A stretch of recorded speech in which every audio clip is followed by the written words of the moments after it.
Morning, gentlemen. Jim Tracy, Land Use Council for Thorndike Resources and Critical Materials. On the Shoreline Master Program. I've spoken to you many times about the meaning of words and language and the importance of being concise, accurate, and definitive in the use of language in plans and particularly in regulations. Shoreline Master Program is in fact a regulation, as you know. It's both an element of your comprehensive plan, subject to all the GMA standards for consistency and both internal and external consistency, and the requirements of 3670B for regulatory enactments. Just to give you one quick example, in the current draft of the Shoreline Master Program, the October 22nd, 2009 draft, page 819, number 5, you have the following statement. Mining should be located, designed, and maintained and managed so that adjoining properties do not experience adverse impacts from noise, dust, and other effects of the operation. I won't bore you with it again. I'm going to count you how many times I've told you that the phrase adverse effects. That sentence sounds like a prohibition if there's any adverse effect. The very next sentence in the same paragraph says the following.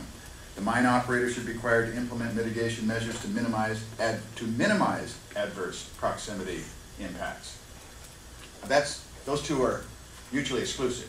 You can't have a prohibition against adverse impacts and in the second sentence say, well, you should be required to implement all reasonable measures. I have no problem with the second sentence. That, of course, is required by existing law. It's nothing more than a repeat, a parroting of what's already in the statutes. But the first one goes right to the heart of the 3 letters that I've written you so far about definitions. That very phrase, adverse impacts, is one of 3 that I've highlighted to you. I think compatibility and the third one escapes me. That these ill-defined, generic words that allow for multiple interpretations do not allow for an administrator to make reasonable judgments about the application of those phrases. So I again want to underline my previous comments about the importance of definitions and the use of words, and I hope that you will be extremely cautious in the way you use these kinds of conflicting statements and ill-defined ambiguous statements. Lastly, about the Shoreline Master Program, I've written you an extensive letter on the process and the question I have, what I believe are the defects in the existing process, having nothing to do with the substance of the plan.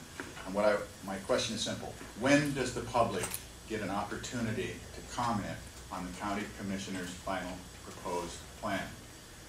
There's a process set out in the statute. I believe you need to follow it.